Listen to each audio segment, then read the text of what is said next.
this where these winding roads have led? I can see a day of gold ahead. It can't be done, impossible, they've said, but I'll get there. I'll get there. I will rise up. I will not fall. I will stand up. I will not fall. I will stay strong. I'm never giving up faith. I will go on the way. This will be the day.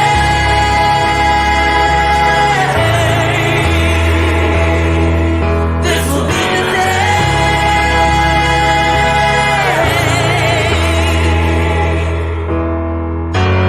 Now the moment's come for me to stand. There in glory with my heart in hand. I always dreamed that someday I could be here. I'm here now. I'm here now. I will rise up. I will not fall. I will stand up. I will not fall. I will stay strong. I'm never giving up faith.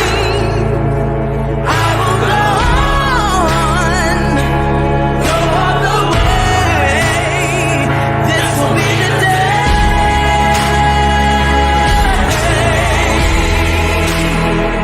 This will be the day.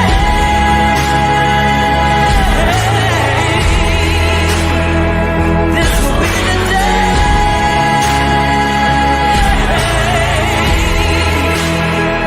This will be the day.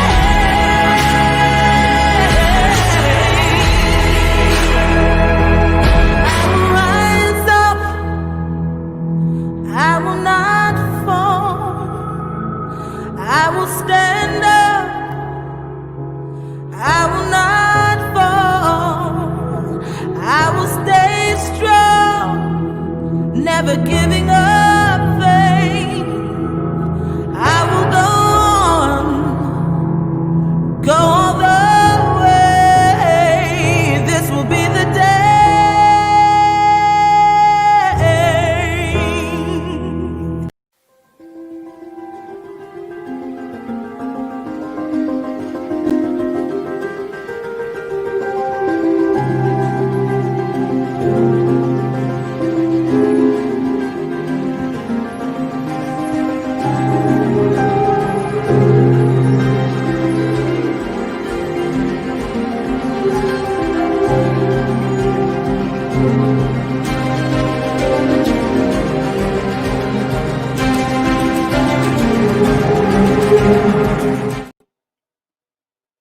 Good evening, everyone. Welcome to Real Talk with Jean Price. I hope those that are viewing right now this evening heard the beautiful words of that song, that we're going to rise up and we won't fall. Dr. Martin Luther King, one of the greatest civil rights leaders of all time. He had an awesome quote: "A riot is the language of the unheard." Today, it is my pleasure to introduce my guests, Taniqua Strong, Ty Hankerson, and James Hodge. And we're going to have a discussion tonight about the riot is the language of the unheard. Good evening, Taniqua. Good evening, sir. Ty, how are you? I'm well. How you doing, Lady Price? I'm doing well. Taniqua, I couldn't hear you. I'm sorry. Okay, can you hear me now? Yes. Hi, how are you? I am great. It is so good to see you both. And also we have with us another guest, Mr. James Hodge, who will also be joining us. But he's still trying to get on, so we're going to keep going. What an awesome day today. It was definitely the inauguration It is the first Black female vice president of the United States was put into office on today. So before we get started on the show, what are your thoughts on what Dr. Martin Luther King said in that famous quote, "A riot is a language of the unheard"? What do you say, Ty? Yeah. First and foremost, thank you for having me, and to my sister T, good to see you. Yes, good to see you again. In honor of Dr. King, those words I think speak to what we've seen over the summer. Um, you know, Using that word interchangeably with protest, I feel like over this past summer in 2020, you've seen the language just a bit more evident. And evident not just to our communities, but evident to our political figures, evident to our people in power and leadership, because I think, as civil rights leader Fannie Lou Hamer said, people were sick and tired of being sick and tired. So that's what those words mean to me. What about for you, T? The cry of the unheard. Yeah. I think what it is that our nation, definitely if we make it relevant to what's going on in our nation today, our nation is in such sorrow. Our nation is in deep despair. And when people are all over the world trying to find out what is next. And so, as Ty has already said, it's good seeing you as well, Ty. And again, it's an honor to be with you, Lady Price, always.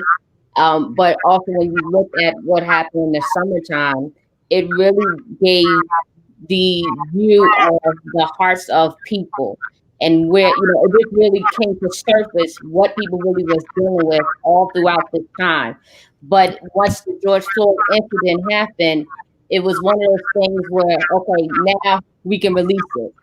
Right. There's nothing that anyone can do. If you saw anger, you saw rage, you saw sorrow, and that is really what I think. That is my position as far as with Reverend King.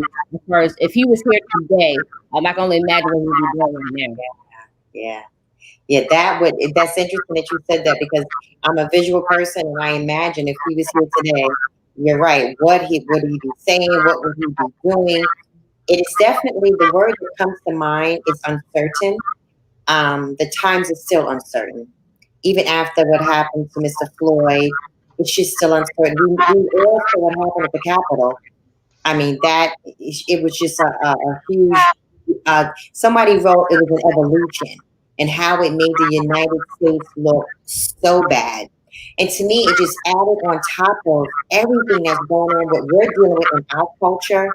It just really laid a foundation that the world is definitely definitely changed. I just want to go a little deeper. If Dr. Martin Luther King was here, you said it yourself, T, what were some of the things that, because you both were into activism, what would you say to him? Ty, I let you let it run on that one. What would I say to Dr. King? Yes, sir. If he were here today? Yes. I don't know. It would just be an honor just to sit at his feet. I know that sounds churchy, but it really would just be an honor to hear the wisdom, just that he would speak of. Watching his videos of just him having conversations with people and watching interviews that he had with reporters, it's almost like everything he said had meaning to it. How sometimes some people just talk to be talking. And not saying that he didn't have, of course, if he had his downtime, but when he speaks, it's not like he's just talking to be talking. There was always a message and substance. That's the word I was looking for. There was substance in what he said, and I think sometimes that's what's missing. In some of our conversations, it's the substance behind it. Yeah. Wow. That's great. And I think one of the things I would just ask him one question: what do we do? Because there are so many leaders. That's one thing that our nation does not lack. We do not lack leaders. It can be from any institution, we have leaders that are in place. But the problem that we lack is that in these institutions, there are not leaders that have strategies. Mm. They have strategies. They are enforcement strategies that will please them or please their group of people. But with Reverend King, you can tell based upon, I wish we was around during his time. Yeah.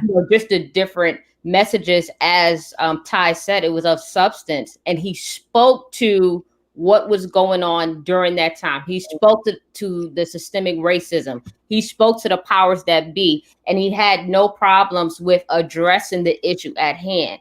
And so what we have seen within the last 5 years or so, we have people who are in position but are afraid to deal with the hardcore issues and to agitate systems. And that's another thing, because I believe in agitating systems, stale systems that are no longer working. I believe in agitating systems, and I believe if Reverend King was here, I would ask, what do we do next? What do we do? So now we have a new president in place. Yes. What do we do next other than unite? Beyond the unity, what else do we do? Right. Because the truth of the matter is things are not resolved. Right. So the likelihood is, God forbid, of course, we're going to still be facing the things we face in our culture. Here I am, I'm a woman, and even driving down the street, I mean, I'm not a fast driver or anything like that, but guys, it does stay in the back of my mind, God forbid I ever get pulled over, what will I face? Or will I be racially profiled? Because racial profiling happens to anybody. I watched a video, guys, again, of that young man, the one at the hotel, or that young lady, Gail King had interviewed. Yes. Please, really, I'm sorry. Yes, that was. Can I tell you how indignant I was? Yes, I was so upset. I have to be honest. I can feel it even now. I was so upset. I was upset as a mom. I was upset. I'm a parent. I was just upset. I was upset for the young man. I was upset for what he had to go through. And guys, we are still facing that today. What are your thoughts on that video, Ty? For me, are you referring to the situation with the cell phone, right? Yes, sir. Yeah. For me, it brings reality back. Sometimes when we have a victory, whether small or large, it's like, wow, okay, we had a victory. And sometimes we get clouded in that victory until something like that happens. It's like, okay, here we go again. And it feels, for being a Black male, if something happens in a room, in a space, at a location, and if you're the only Black male there and the police show up, it's almost like we just know somehow we're going to be added into this investigation. Handcuffs are either going to be put on us. They're going to ask us the questions first. It's almost, I hate to say it, but it feels almost inevitable. That we're placed in these situations, and it's unfortunate. It really is unfortunate because our minds get conditioned to it, and it's hard to uncondition from it. So because you just never know. That's powerful. What about you, T? What do you think of that video, the whole everything? I think, if I could be quite honest with you, and like Ty said, it takes these moments to realize the issue really hasn't been addressed and it still is ongoing. But my question is, if he was not the son of a famous musician, would it have caught headlines? This is something that's going on in our inner streets on a daily basis. This is normal for the urban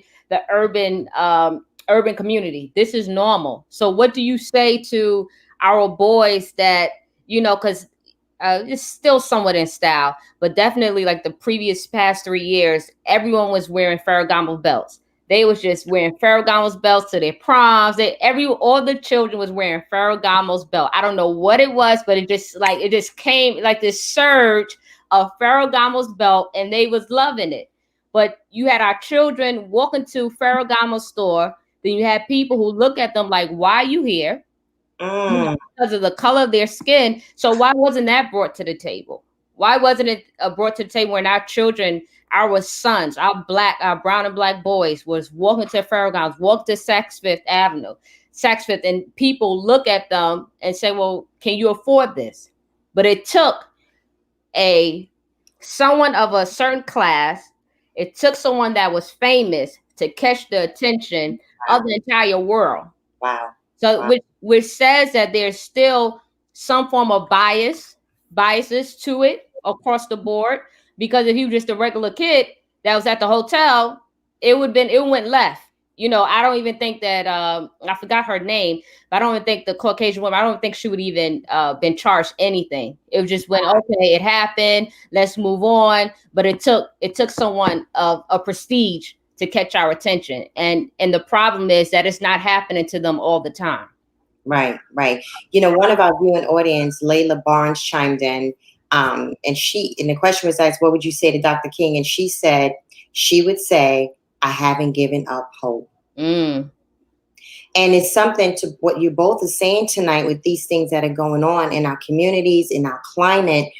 People are struggling with hope.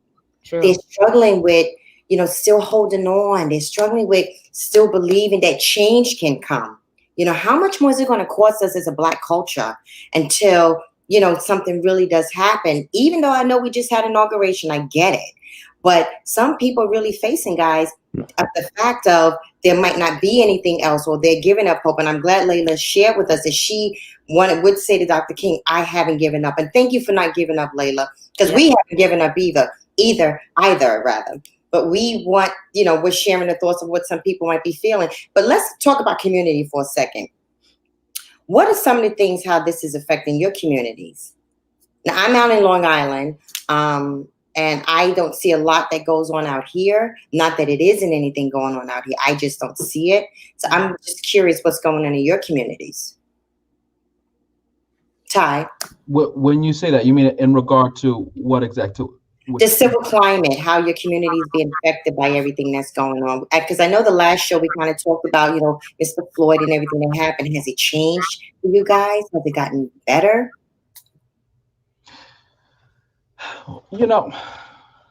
I'm smiling because there are a couple ways to look at it. In my opinion, there's a couple ways to look at it. I will say that from the side of millennials and younger folk, they've become more actively involved. I will say that they've become more actively involved.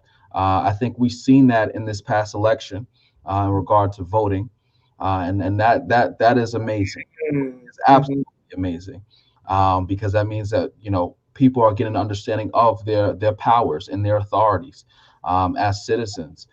And then on the other end, we still have specific issues that are going on in our communities when it comes to relations with the police department. Now, what I've observed from personal experience is I haven't seen as many police stops per se, and that might can speak to the uptick that we've seen in crime. Maybe not. Who knows? But I haven't seen as many police stops. I know a lot of people, during the summer, the conversation did arise. Were the police taking a back seat due to budget cuts? Who knows? Maybe not. Who knows? But what I will say is that the relationship is still strained in the community, and you can see that. I've heard people say, I'm being careful with my words, but I've heard police officers refer people to their local elected officials when they call them, instead of them dealing with it. I've heard police officers say, "Oh, call your elected official," which it makes you think, right? Yes. It makes you think, and I think it speaks to the strain within the community and the police yet again. So I hope that answered the question somewhat. I know I was being choosy with my words, but I hope that answered the question. That's wisdom, and that's wisdom. And yes, you did. Thank you so much. What about for you, T, as far as in the community?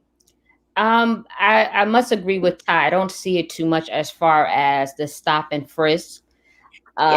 However, I do believe that once the whole incident, the George Floyd incident, I know I mentioned it earlier, but the whole George Floyd incident really was a major shift to our nation. It just wasn't in one state. It was the entire world shifted. And what we also saw is our police department, whether it's NYPD, whether it's LAPD, wherever they are, you saw where they have become defenseless. So when you are called to be part of the law enforcement, but yet you don't have the backing, the backing of the government, the backing of whoever, there's always going to be a resistance between you and the people. Interesting. So now that there is a disconnect, what you're now seeing in our communities where our brown and black boys, our brown and black girls, or even adults are doing whatever they choose to do. So we have seen crime, that we have seen the uprise of crime, but Yes. then we see the and I'm sorry, I'm controversial by nature, so it is what it is. But then you have the gentleman Eugene Goodman, which it was great what he did. He stood in the middle with the mob, and he had protected those at the Capitol. But I have a problem because we were the same people who were giving balloons and celebrating him and giving flowers are the same people who were saying that the police need to be defunded, which were the same people which caused the power of law enforcement to be seen as little. So then what do we say? What do we see? Rather, we see in our communities where our communities are no longer looking at law enforcement as a place of protection, no longer looking at law enforcement as a place of guidance, because really they should be guiding us in some form of fashion. But yet they're looking at law enforcement as you're just one of us. So Right. we have a defenseless society. So that is that's how our communities are being affected, because our communities are defenseless. We have no barriers. Yes. And yes. so at any given moment, we see it trickle down. We see it from the White House all the way down to into the local communities. We see where different areas are defenseless because we have allowed different institutions to be removed from their power. If a law enforcement, if a police can do their job, then why do we need them, or why do we have them? Right. So then you give people the reason to do whatever they want to do.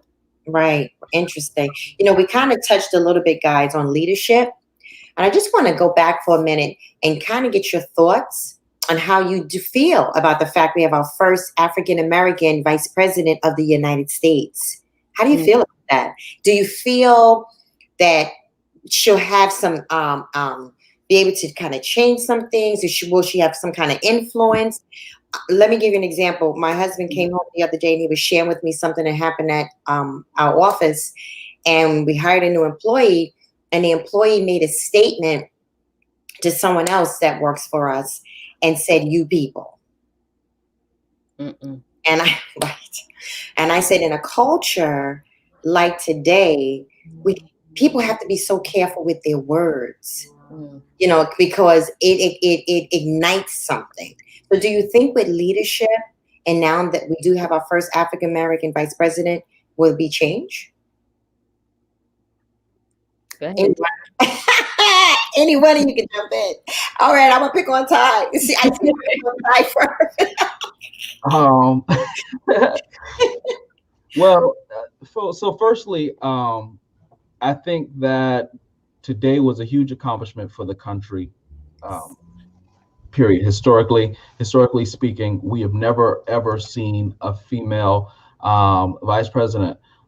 We have never seen a woman take that office before, hold a national office before, and so for that, I think that's something that should be celebrated. Not only a woman, but a woman of color take that office, to be the first to take that office. So that celebration is in order. I think we will have to wait and see. You know, based off of what the administration has said they were going to do, my hope is that that they follow through, bringing voices to the table and being a leader when it comes to racial reconciliation, and also making sure that people of color, Black people specifically, have their voices heard, and that there are certain things that are put in place to change, some of the systems that have oppressed us and suppressed us for so long. If they keep those promises, absolutely. But of course, we have to wait and see. Now, I'm hopeful because the president, the White House is Democratic, and so is the Senate now, and so is the House. And because of that, it should be a bit easier to pass certain things. And so, we will see. I know the president right now is, and I'm simultaneously, got both screens up. I know he is signing executive orders to, Yes. dismantle some of the things that President Trump had put in place. I don't know what executive orders he's signing as of yet, but there was a stack a few minutes ago. So, we will see. Yeah. Okay. Well, it's interesting. Darrell Wilson chimed in, and he said that Kamala Harris is a beacon of hope for America and around the world. It's another step in the right direction, just like it was with President Obama. It's going to take time, but it's an excellent step toward more progress. Do you guys, what do you say, T? More progress as far as what? I'm sorry, I didn't hear that part. It's okay. He was just saying that it's a step in the right direction, and it's an excellent step towards more progress. He didn't go into details about the progress, but do you feel that it'll be more progress now that Kamala Harris is here? I guess the question will be progress in what area? Okay, that's fair. Yeah, I think that would be my only response to that. Progress in what area? One of the things that I must say, it is, as me being a African-American woman, whether I agree with the policies of Kamala Harris, whether I agree what she stands for, I must say it is great to see a woman, an African-American woman, to get to this point. And something that they referred to her as earlier today, I can't remember. I think it was like the pioneer of something. I can't remember the exact word, the phraseology that they use, but she really pioneered in in different venues, whether it was she became the Attorney General. She pioneered in so many ways, and for her to become the vice president, like, wow. But I think what kind of baffled me, listening to the different commentators, you had one commentator refer to as being the first woman. And then you have some who say the first African-American woman. Then you have some who say the first, what do they say? What is the other one? So she's half Jamaican, and she's half what now?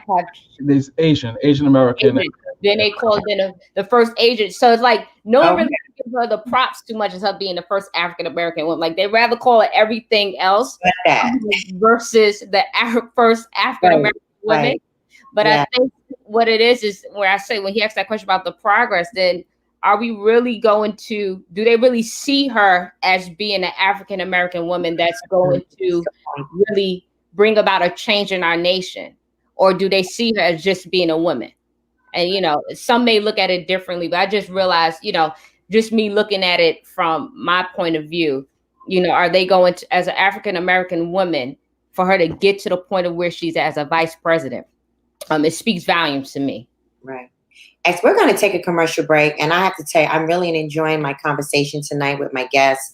We want to kind of talk about the funding of the police when we come back from commercial. And I also want to get your viewpoint on what role the church plays now. We'll be right back after this commercial break. Thank you.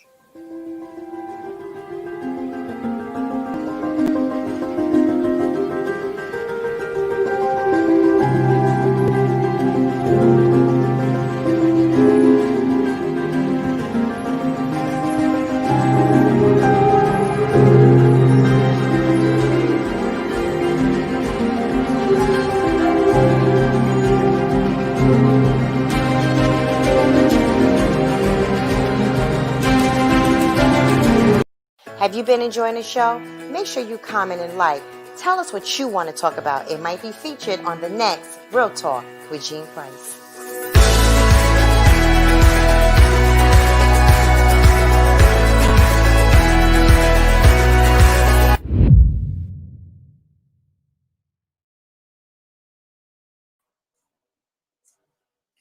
Good evening. Welcome back to Real Talk with Jean Price. I'm having a wonderful conversation with my guest tonight.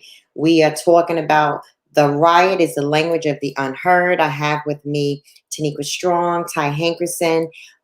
Just come on back in, guys. This has been such a great conversation. It really has.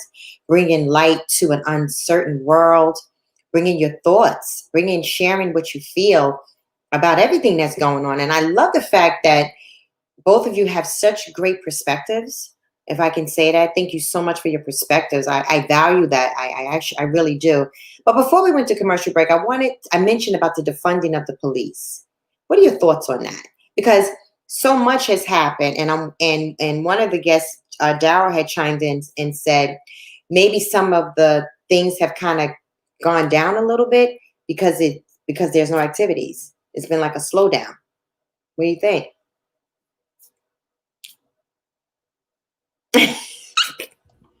You know, we start. Yeah, you want me to say Ty first? um, so I believe that defund the police, the movement is a cry for um, removing some of the powers that the police have when it comes to certain situations and giving that power to more of a social service, more social service units and agencies, if that makes sense. So, for example, as of right now, if someone is having um, a mental attack or maybe emotionally unstable, 911 is called and the police respond. There isn't a unit of mental health professionals that respond to that, and of course we know that police officers aren't necessarily trained to respond to situations like that. So usually, if the officer doesn't have a background in that, or just doesn't know how to deal with that, usually it's met with some type of combat. Right. Yeah. And so to remove that, I think we've seen of recent protesters calling for the defunding of the police. I don't use the term too often. I use more of the term reimagine the police, which then for me, what that means for me, and I'll explain because I don't want anybody to say, oh, well, So for me, reimagine the police does mean moving some of the funds that was granted to the police and moving it to more social service agencies. And the reason I use that terminology as well is because, like I believe someone said it, the term for others, it scares them. And it pushes them away. And we have to remember that the country that we live in, just as we've seen, right? Our government is set up of people of differing opinions and values, and we have to find ways to meet in the middle to make real change happen. That's just how our democracy is set up, right? Does that mean that we should ignore certain things? Absolutely not. We should still be very vocal about what we believe in, and in so doing, be able and comfortable enough to come to the table and say this and this and this and this needs to be changed. So we've seen recently in New York City, the last budget that was passed, we've seen that there was a removal or a shifting of $1 billion from the NYPD. That $1 billion, that was after the cries to defund, right? Then some people will say, well, we know a lot of people weren't necessarily happy about that. So isn't that defunding the police? How come people aren't happy? Well, it goes to say, well, what was defunded? And that's why some people aren't necessarily happy, right? So in the $1 billion, it was a moving of school safety from NYPD to DOE. That was a large portion of it. It was also the canceling of a NYPD recruit class that was supposed to come in. And then lastly, something else is there were certain agency pieces that NYPD would handle, like homelessness crisis, that was moved as well. But for a lot of people, it's believed that just wasn't enough. And so I think it really is going to take our leaders and our community to come together and say, well, how can we do this together? and what can we move, what can be changed. And I think we'll see a lot of that in the coming year or so, because I know a lot of your viewers are in the New York area. You know, we have elections coming up this year, 2021. The city will look different. There will be a new mayor. There will be a new comptroller, and most of the city council will be brand new. Out of the 50 members, there are good between, I believe, 38 or so, maybe a couple more that will be brand new council members in 2021. So we will have a brand new city, which would then, I believe personally, will then call for the revisiting of this conversation and what it means to defund or reimagine the police department and the structure thereof. So. Wow. Did you want to chime in on that too? I think if you look at the NYPD, right? So NYPD, when I took a course with them, it was quite long. I forgot how long it was. I think it was 6 weeks with the Citizenship Academy. And with that, one of the things I learned about them is that they're taught certain things when dealing with EDPs, which are called emotionally disturbed people. And so they're taught certain things. And then you have where they're known as paramilitary. So they are similar to the military. And we have the largest, New York Police Department has the largest police department in the world. So here it is, you have, and I'm just using them as an example because I'm a New Yorker, but they receive $6 billion a year.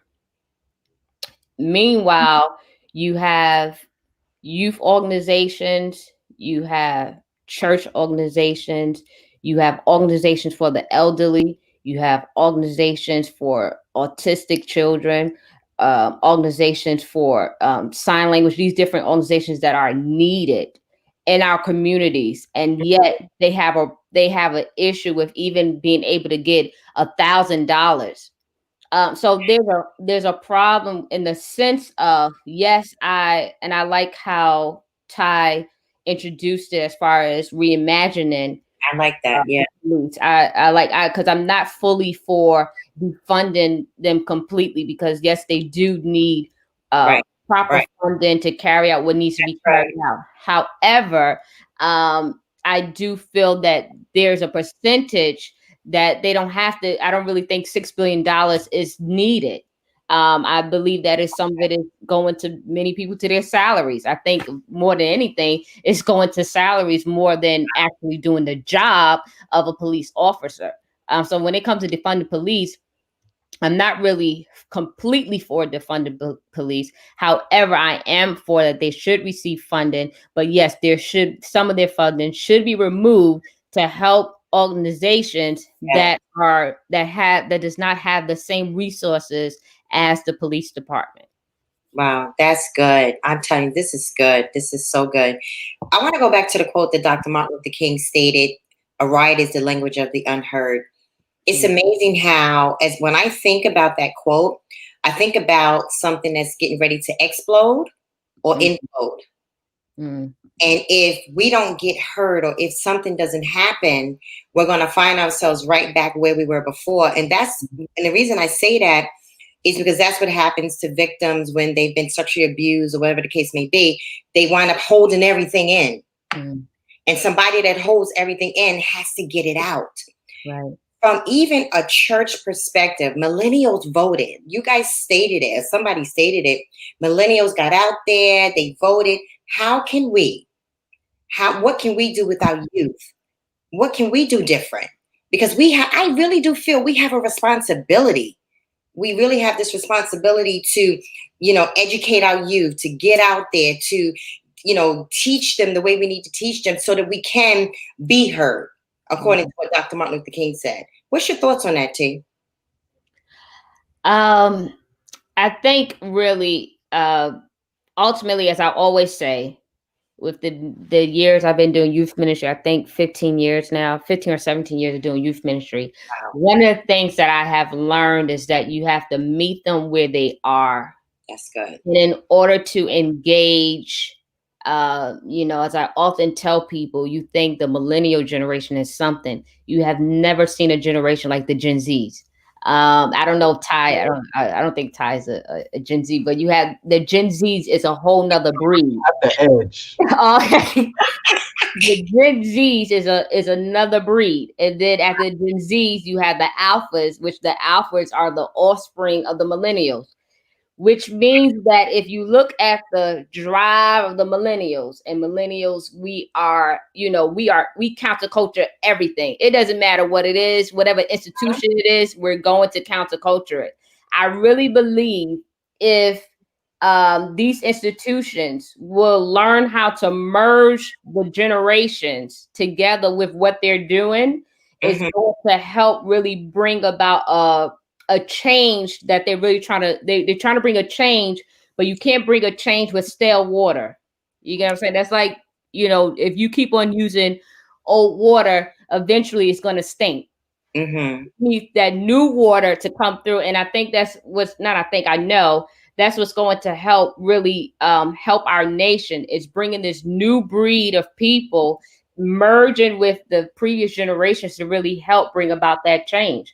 Because I'm sorry to say, I was listening to our president, and God bless him, I'm praying for our president. But it was as much as his unity and empathy, and our nation needs to be restored. God knows. Yeah. And our nation needs to be united. But also, our nation is not going to thrive off of Mr. Rogers, won't you be my neighbor mentality through the whole process. It's also, it's going to take, lack of better words, Martin Luther King, Reverend Martin Luther King, as well as a Malcolm X growth, because our nation needs like a turnover. It's not like, okay, we're going to stay in the same direction. We need a complete turnover. So with that being said, it's going to take that next generation, emerging. I'm not saying do it by yourself. It's going to take a merging of the next generation, but in order to catch the attention of the next generation, you have to meet them where they are. So meet them where they are is, you're going to meet them where they are in their fashion. You're going to meet them where they are in their music. You're going to meet them where they are by learning their culture.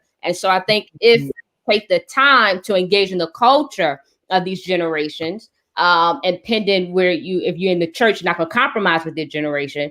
But as long as you meet them where they are and allow them to be a part of the process, I believe it will be we really see that change that our nation is looking for, that we're in dire need of. Wow, that's good. That's good. What about you, Ty? Yeah. Our youth. I again, back to the point that I made about voting and whatnot. So I am I'm at the end of the millennial generation. Someone actually James, I guess he couldn't make it on, but he's the one that actually pointed that out on another panel I was on with him. He blew my spot up, but it's okay. Because I look a lot older, or I hear I act a lot older than I am. So I think for us and for Gen Z and the millennials, I think America is witnessing and experiencing a generation like never before. Just to piggyback off of what T said, like never before. Most of the people that took to the streets this past year were Gen Z and millennials. That's what the crowd was made up of. Most of the people that grabbed those microphones and those bullhorns, they were in their 20s or early 30s, and some even 18, 19, and some younger than that at some points. But it's really those 20s or early 30s that grabbed those microphones. And I think that shows that there is a mantle of leadership on our generation.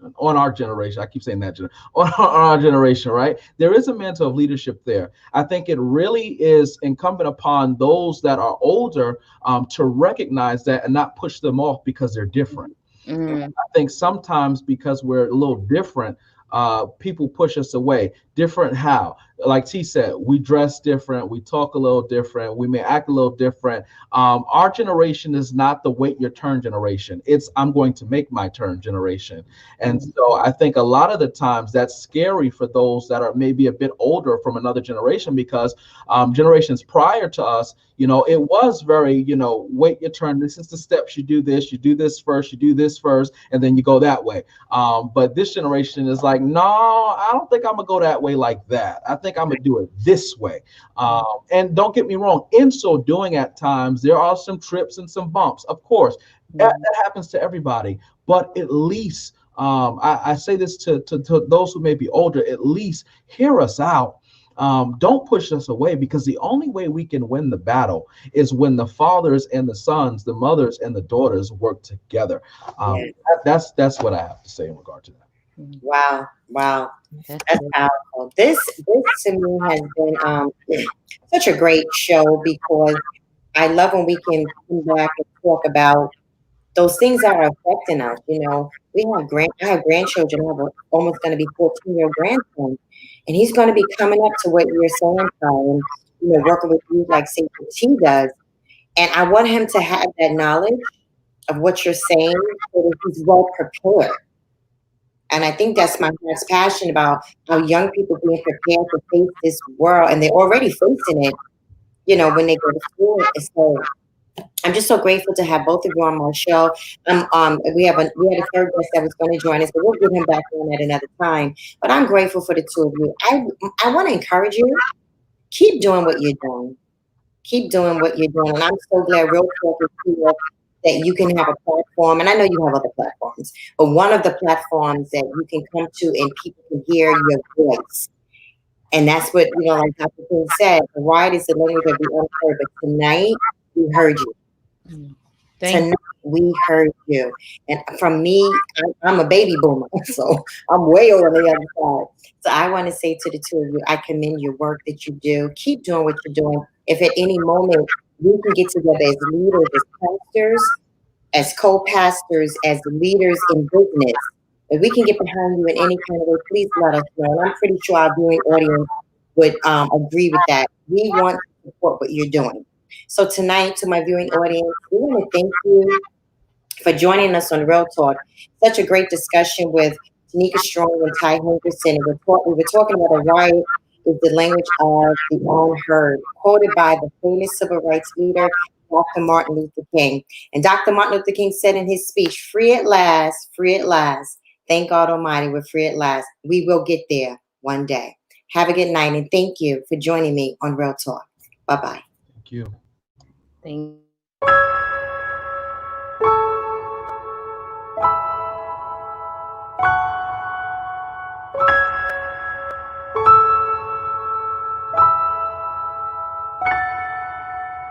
This is where these winding roads have led. I can see a day of gold ahead. It can't be done, impossible, they've said, but I